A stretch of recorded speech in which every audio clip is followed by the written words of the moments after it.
तानाशाही के तरह से तो वो तो नहीं होगा। किसानों को मोदी जी डरा ही नहीं सके तो शिक्षकों को पलटूराम डरा देंगे। बिहार में मैं लगातार कहता आया हूँ कि अंधेर नगरी चौपट राजा के हालात हैं। बिहार सरकार में जो भी फैसले होते हैं वो मतलब समझिए कि लगता है कि बिना माइंड को अप्लाई किए फैसले ले लिए जाते हैं। तुगलकी फरमान वाली स्थिति है और ऐसा लग रहा था कि पलटूराम बहुत बड़ा इतिहास रच रहे हों। मुझे लगता है कि एकदम ये लोग भांग के नशे में लगता है फैसला लेते हैं। 6 लाख निकलेगी, अब मुश्किल से मुझे लगता है 1,11,000 या कुछ रिक्तियाँ हैं।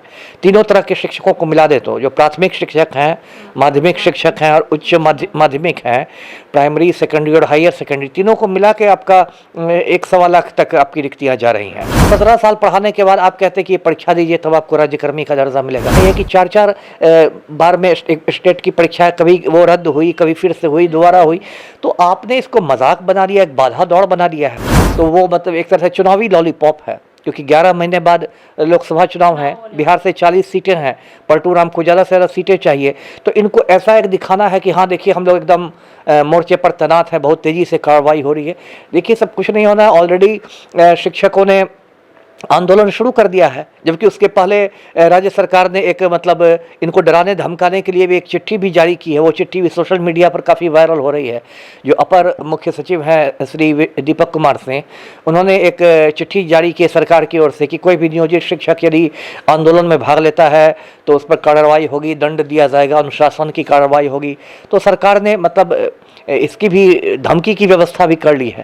नमस्कार, आप देख रहे हैं NBC 24 और मैं हूं आपके साथ मानसी। बता दें कि नई शिक्षक नियमावली को लेकर जो अभ्यर्थी हैं वो लगातार आंदोलन पर बैठे हुए हैं। उनका कहना है कि सरकार ने जो BPSC से एग्जाम लेने का जो फैसला लिया है उसको सरकार वापस ले ले। लेकिन आपको बता दें कि कहीं ना कहीं सरकार पर कोई प्रभाव नहीं पड़ रहा है और वो अपने फैसले को वापस नहीं ले रही है। आपको बता दें कि अभ्यर्थी काफी समय से परेशान चल रहे हैं, आए दिन आंदोलन करते हैं और आपको ये भी बता दें कि उन्होंने सिविल कोर्ट और हाई कोर्ट में केस भी दर्ज किया है। इस मुद्दे पर बात करने के लिए मेरे पास मौजूद है पूर्व IPS अमिताभ दास। आइए उनसे बात करते हैं। सर, अभ्यर्थी लगातार परेशान चल रहे हैं, कह रहे हैं कि सरकार जो ये BPSC से एग्जाम लेने का जो फैसला लिए हैं उसको वापस ले ले। इस पर क्या बोलेंगे? ये बिल्कुल जायज़ मांग है शिक्षक अभ्यर्थियों की भी, नियोजित शिक्षकों की भी। मैंने पहले भी इस पर कई इंटरव्यू दिए हैं। देखिए बिहार में मैं लगातार कहता आया हूँ कि अंधेर नगरी चौपट राजा के हालात हैं। बिहार सरकार में जो भी फैसले होते हैं वो मतलब समझिए कि लगता है कि बिना माइंड को अप्लाई किए फैसले ले लिए जाते हैं। तुगलकी फरमान वाली स्थिति है। अब देखिए इसलिए जातीय जनगणना के मुद्दे पर भी अभी पलटूराम की फजीहत हुई है। बिल्कुल आनंद फानन में इन लोग ने कर दिया कि जातीय जनगणना होगी, ये होगा, वो होगा, ऐसे होगा, 2 चरणों में वो होगा। 215 कोड भी जारी कर दिए 215 जातियों के लिए। और ऐसा लग रहा था कि पलटूराम बहुत बड़ा इतिहास रच रहे हों। अब देखिए उसको पटना हाईकोर्ट ने उस पर रोक लगा दी है। पटना हाईकोर्ट ने तो इन लोग को संविधान ही पढ़ा दिया कि राज्य सरकार को जातीय जनगणना करने का अधिकार ही नहीं है। आप अपने अधिकार क्षेत्र से बाहर जा रहे थे। फिर ये लोग सुप्रीम कोर्ट में गए, वहाँ भी मुंह की खानी पड़ी इनको।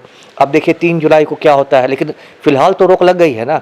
इसी तरह भी आनंद मोहन की रिहाई हुई, उसमें भी लगा कि बिल्कुल माइंड अप्लाई किए बिना कायदे कानून को बदल दिया गया है खूनी को बाहर निकालने के लिए वोट बैंक की राजनीति में। अब उसमें देखिए कृष्णैया साहब की पत्नी पहुंच गई है सुप्रीम कोर्ट, उसमें बिहार सरकार की गर्दन फंसी हुई है सुप्रीम कोर्ट में।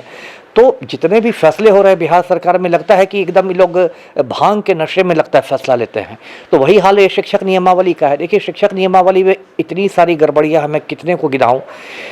अब ये जो परीक्षाएं दो ले रहे हैं BPSC के माध्यम से, जिसको बोलचाल की परीक्षा में सुपर टेट की परीक्षा ली जा रही है, अब उसमें रिक्तियों को लेके एक बखेड़ा हो गया है। शुरू में ऐसा लगता था कि 4 लाख रिक्तियां निकलेंगी तो 6 लाख निकलेगी, अब मुश्किल से मुझे लगता है 1,11,000 या कुछ रिक्तियां हैं।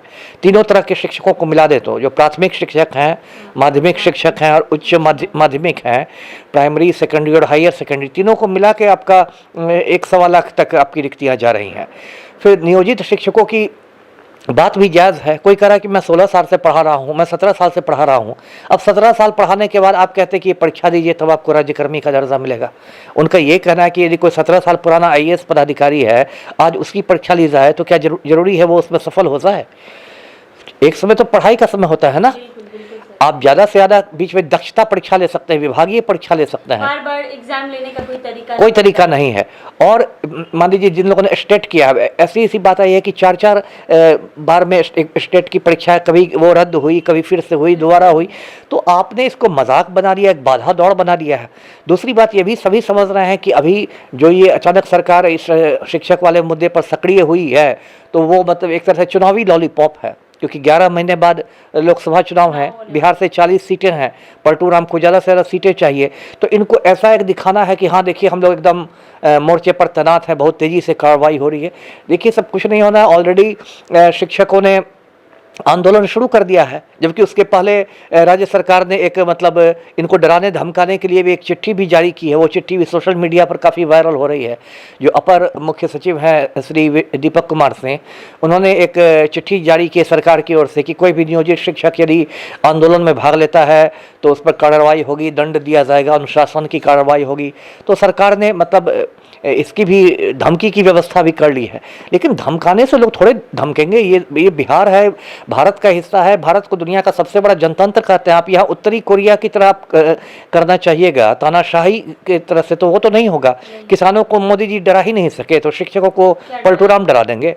तो ये सब अब देखिए, मान लीजिए अब तो मामला चला गया हाई कोर्ट में। आज खबर आ रही है कि शिक्षक संघ वालों ने हाई कोर्ट में मान लीजिए केस किया है। अब मान लीजिए हाई कोर्ट स्टे लगा दे, स्थगन लगा दे, तो फिर क्या होगा? सरकार की फजीहत होगी, सरकार की किरकिरी होगी। जैसे जातीय जनगणना पर हुई, आनंद मोहन की रिहाई पर हुई, फिर इसमें सरकार की किरकिरी होगी। अब हाई कोर्ट को सरकार चिट्ठी नहीं ना भेजेगी कि आपको दंड दे दिया जाएगा, वो तो सरकार की औकात नहीं है।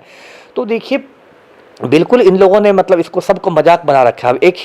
एक कोई नियोजित शिक्षक रहेगा, एक ही स्कूल में 3-3, 4-4 वेतनमान वाले शिक्षक पढ़ाएंगे। इससे बड़ा मजाक क्या होगा? कोई नियोजित शिक्षक है उसको कुछ कम पैसे मिल रहे हैं, कुछ राज्यकर्मी है उसको ज़्यादा पैसे मिल रहे हैं, कोई आपकी जो कहते हैं ना कि कोई आपकी स्पष्ट नीति नहीं है ना। शिक्षा मंत्री ने ऐलान किया तो शिक्षा मंत्री ने कहा कि काफ़ी ज़्यादा आकर्षक वेतनमान होगा। ये क्या वेतनमान होता है आकर्षक? आपको स्पष्ट वेतनमान बताना चाहिए, पे स्केल बताना चाहिए। तो अब मैं क्या कहूँ, शिक्षक अभ्यर्थी इतने दिनों से, महीनों से, 1-1 साल से बैठे हुए हैं। तो सर ऐसा है कि लगातार जो भी आज तक शिक्षक अभ्यर्थियों के साथ होता आ रहा है वो गलत हो रहा है। बिल्कुल अन्याय हो रहा है ना। आपकी उम्र निकल रही है, ये सब कई ऐसे शिक्षक है जो ये कहते हैं कि शादी टूट जाती है, हमारी शादी नहीं हो रही है। सही बात है, बहुत सारी शादियां होती है, वो आप जैसा हम लोग का समाज है, लड़का की नौकरी देके शादी होती है। कोई अजीबो बात तो नहीं है। कोई भी अपनी बेटी को देगा शादी में तो ये तो दिखाएगा कि लड़का उसको दाल रोटी खिला सके। तो उसमें मान लीजिए शादी टूट जाती है, तो ये सब तो होना ही है। और सरकार को तो इसकी कोई चिंता नहीं है। पलटू राम तो अपना मतलब तूफानी दौरा कर रहे हैं। आज भी इसके सिद्धरामैया के शपथ ग्रहण में बेंगलोर गए हैं विशेष विमान से। तो ये तो एकदम कश्मीर से कन्याकुमारी तक का तूफानी दौरा कर रहे हैं। इतने बड़े घुमक्कड़ बन गए हैं। और आपके नाक के नीचे जो अन्याय लोगों के साथ हो रहा है, आक्रोश हो रहा है, वो आपको नज़र नहीं आ रहा है। चिराग तले अंधेरा है। तो कुल मिला के बहुत मतलब बस मैं भी देखिए शिक्षक आंदोलन जो हो रहा है उसके बिल्कुल साथ हूँ। बस यही मेरा आंदोलनकारियों से निवेदन है आपके चैनल के माध्यम से कि आंदोलन को शांतिपूर्ण रखें, पीसफुल रखें, पीसफुली आंदोलन करें, कानूनी लड़ाई लड़िए और पलटू राम को आप शिकस्त दीजिए। मैं शिक्षकों को शुभकामनाएं देता हूँ जी। तो आपने देखा कि सर ने बताया कि अगर शिक्षक जो भी हैं आंदोलन कर रहे हैं तो शांतिपूर्ण तरीके से करें। आपको बता दें कि शिक्षक अभ्यर्थी लगातार 4 सालों से प्रयास कर रहे हैं। इतने प्रयासों के बाद 7वें चरण का जो नियुक्ति का जो भी आया था वो आया। उसके बाद जो है अब बीपीएससी से एग्जाम लेने का सरकार ने फैसला ले लिया है। तो अभ्यर्थी जो है लगातार आक्रोशित हैं, गुस्से में है कि बीपीएससी से एग्जाम लेने का कोई मतलब नहीं बनता है। हम तो पास कर चुके हैं, अब तो हमारी बहाली कर देनी चाहिए, नौकरी लग जानी चाहिए। लेकिन अभी भी ऐसा कुछ नहीं हो रहा है। तो आपको बता दें कि अभ्यर्थियों ने मिलकर हाई कोर्ट में केस दर्ज किया है। अब ये देखने वाली बात होगी कि हाई कोर्ट इस पर क्या फैसला सुनाती है। ऐसे ही तमाम अपडेट्स के लिए बने रहे NBC 24 पर।